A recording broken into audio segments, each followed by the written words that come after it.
Dati, ang puting van, sino po ang sinasakay? Mga bata. Ngayon, ang puting van dito sa Kaingin Road at saka sa ibang barangay, ang sinasakay ay motor. Mamimili po sila ng magagandang motor na kung saan actually yung isang biktima ay pulis pa. Pero na lang natitirang, ayun, si Mami wala na malakaran, no? Eto, wala pang driver. Ay, isa, ticket na lang po.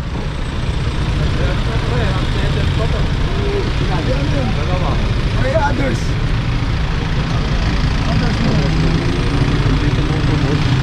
Ubusin nyo, ma'am. Ay, lalong lumalaki yung violation mo. Eh, uli ka pa, dalawa lang uli niya. Tatlo lang po kami sa motor ng anak ko. Tatlo. Pwedeng reckless yun. Puting van, hindi nangunguha ng bata, kundi nangunguha ng motorsiklo. Ang dami nito, oh. Sa 2, 3, 4, 5, 6, 7. Sa mga may-ari ng mga motor dito po sa Apolonio Samson, kung gusto ho ninyo na mawala yung mga sasakyan nyo, ituloy nyo lang po yung pagpaparada sa sidewalk. Kasi gabi-gabi ho ay meron ho ditong namimili kung alin yung isasakay nila na motor. Dahil yun ang order sa kanila. Puro.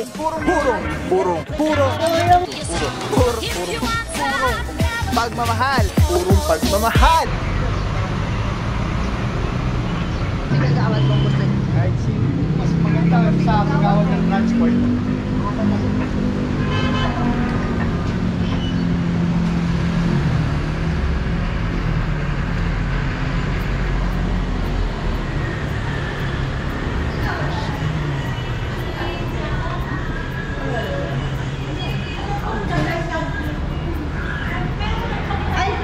Kagawad mo, sir. Good morning po. Good morning po, sir. Quezon City Traffic po. Kasama po namin si MMDA. Kakandak po sana tayo ng operation dito. Clearing operation na lang. Ay, buti naman po. Yan po yung mga lugar na ganito. Kaingin mo. Dati ho. Nabe, ano to kasi marami access road. Ito katulad nito ang Oliveros ang ginagawa. Papasok sila sa company, iiwanan doon yung sasakyan. Bawal ang parking doon, no? Walang one way. Oo, walang talagang bawal po talaga doon dahil may mga company doon na malalaking truck, kaya hindi dapat paradahan yung magkabilang sign. Papasay na lang po kami, kagawad. Ang kung nakapitana dito, Staff Cheche. Sa totohanan po, ilang beses na tayong dati, ang puting van, sino po ang sinasakay? Mga bata. Ngayon, ang puting van dito sa Kaingin Road at saka sa ibang barangay, ang sinasakay ay motor. Mamimili po sila ng magagandang motor na kung saan actually yung isang biktima ay pulis pa. Okay, so yun. Nung isang gabi, meron din. Kasi naman, nakaparada po dito parang showroom na yung sidewalk namin. Pinagsabihan na natin sila, katuwang po natin ng DPOS, City, no? Na kung saan, even ng MMDA, no? Sa totoo lang po, napagsabihan na sila, nahuli na nga sila, napigilan na, pero showroom naging showroom po yung sidewalk natin. Ngayon, ang gusto ko po i-post sa mga may-ari ng mga motor dito po sa Apolonio Samson, kung gusto ho ninyo na mawala yung mga sasakyan nyo, ituloy nyo lang po yung pagpaparada sa sidewalk. Kasi gabi-gabi ho ay meron ho ditong namimili kung alin yung isasakay nila na motor. Dahil yun ang order sa kanila. Sa totohanan, na-retrieve yung isang motor na nakuha yung sa pulis. Doon ho, dinala pa sa Bulacan. At ngayon, ganun na naman, meron na namang nakuha ng isang gabi. Doon ang showroom po natin. Dapat ng simbahan. So, sa mga may-ari ng motor, ha? Paalala ko lang po, gusto nyo mawala ang motor nyo, ilagay lang po natin sa hindi dapat pagparadahan. Sa sidewalk, sa kalsada. Marami pong salamat at mabuhay po kayo. Thank you po, Kap. Ngayon, dahil ang katwiran nila, even the Oliveros Drive, Euloia, ang katwiran po nila ay private. Diba? Private road. Kaya lang yung mga nagpaparada, hindi naman mo silang nagbabayad ng amilyap niyan eh. Hindi po ba? At saka, sabihan natin private. Pero hindi ho nangangahulugan na ipaparada mo na kapakinabangan ng isang tao. Pag nagkakameron po kami ng emergency dito, yung mga sunog-sunog na yan, or may pasyente, ang nangyayari, pareho ang pasyente, pamilya nila at ang barangay ang nahihirapan po dahil lang sa kapakinabangan ng iilan dahil sila po yung nagpa-park dun sa Ito kalsada. pong nung meron po kayong one-side parking sa Oliveros. Yes po. Pero alternate sir, ibig sabihin niya, hindi pwedeng sunod-sunod na wala ka ng space na i-insertan ng yung kung may kasalubong. One side lang. One side lang. Pagka papasok Pero po kaming Oliveros na ganyan, ang parking po niya kaliwa. Supposedly kaliwa lang. Kaliwa lang. Kanan ba? So, kanan na. Along Old Samson Road and ito po yung Old Samson mahaba. That's 1.3 kilometers. Itong Kaingin Road, 1.3 din. Wala po dapat talagang nakapark. Sampulan nyo na po. Dito muna tayo sir o dito na tayo sir? Ikaw bahala sir. Salamat po sa inyo ha. Mabuhay! Thank you po, Kap. Apo. Thank you po. What is up guys? Papa Pao here, purong pagmamahal. Lungsod Quezon, natin puti Mayora, Mayor Joy Belmonte, Vice Mayor Gian Soto, tuloy-tuloy yung pagbabago, TTMD, Tigasi Pagaling, Sir Dexter Gardenas, MMDC Ted 1, Boss Vic Acerto, mga puro Apolonio Samson, Barangay Apolonio Samson. Napaka-cool ni Kap, simpleng-simple. Ayan, mga puro well coordinated yung ikakandak na clearing operation. Dito tayo ngayon sa Kaingin. At araw natin mga puro Thursday. Matagal-tagal yung naging tigil pasada, kaya wala tayo operation. 3 araw. March 27, 2025. Ito mga puro nire-reklamo. At grabe, naalaman natin kay Kap, meron pala dito puting van. Hindi nangunguha ng bata, kundi nangunguha ng motorsiklo. Ang dami nito oh. Sa 2, 3, 4, 5, 6, 7. Meron pang tricycle at meron pang pick up dito sa dulo.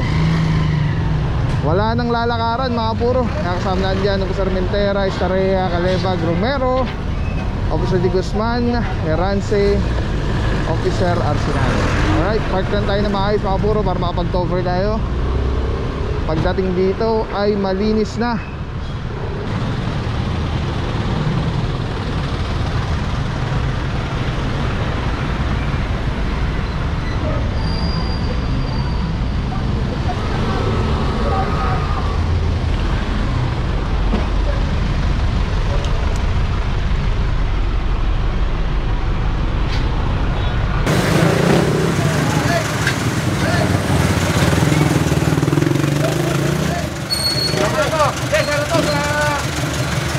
Flatbed.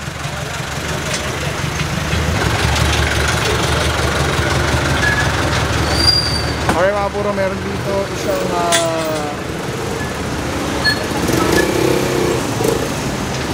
L300. Tapos meron isang tricycle. Ito na yung mismong nare-reklamo mga puro. Team leader natin, Officer Alvario. Morning sir. Asan ang motor niya? Ito yung mismong nare-reklamo. Galing mismo kay Kap, yung mga motorsiklo. Baka mamaya magkamali ng bitbit. Asan dito? Click yung click. Yung click. Ito tayo.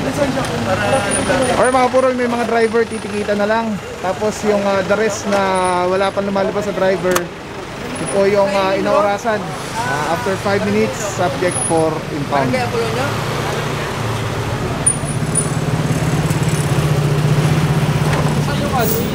Tulad nito, ang ganda, bagong-bago, Aerox. Isipin mo, pagka nakakuha yung motor mo, ouch. Ouch talaga. Nakakuha ng puting van.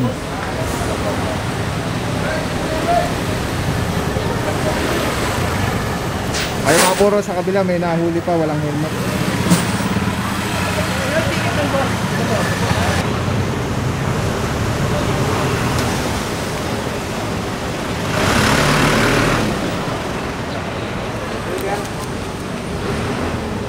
Ay mga puro, ito 1, 2, 3, 4,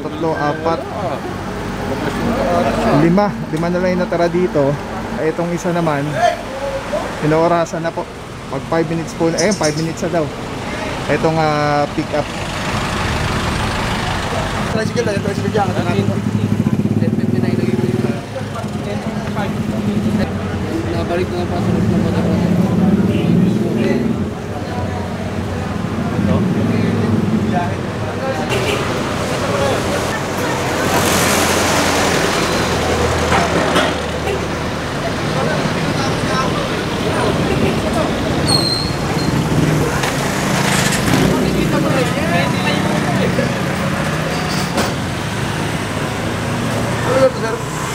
Kaingin Road.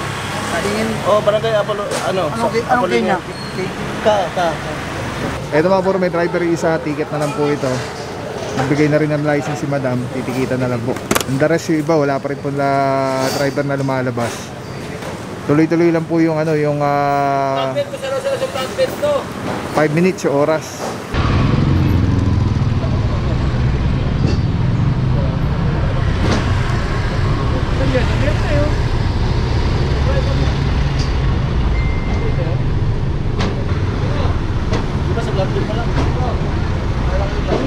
Ayaw nyo na lahat sir, pati motor o. Kanya na lahat.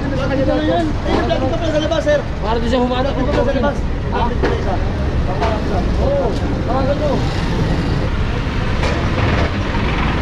Alright mga puro, ito kasama natin Officer Mentera, Kalebag. Good morning mga bossing, TTMD, salud mga boss. Nakakamiss naman yung kuya operation. Mga puro, ito tinawag na yung flatbed. Ito, towed na po ito kasi mayroon na siyang reference number.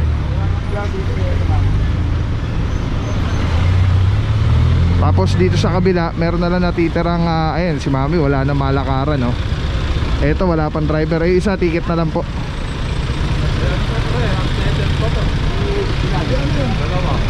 Others.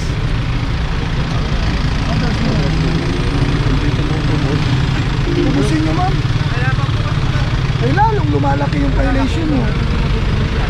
Uli ka pa, dalawa lang uli niya. Tatlo lang po kami sa motor ng anak ko. Tatlo. Pwedeng recreation.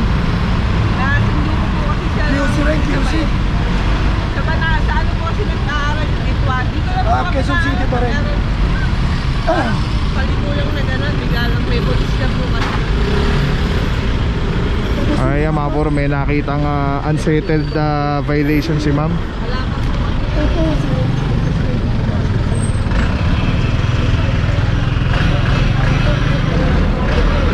Okay mga puro, papunta na yung flatbed.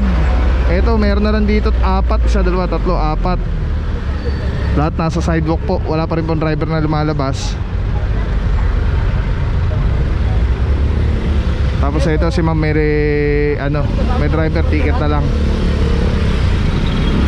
Okay mga puro, silip tayo dun sa bandang dulo. At dumiretso na yata yung tropa dun para ma-cover po natin lahat.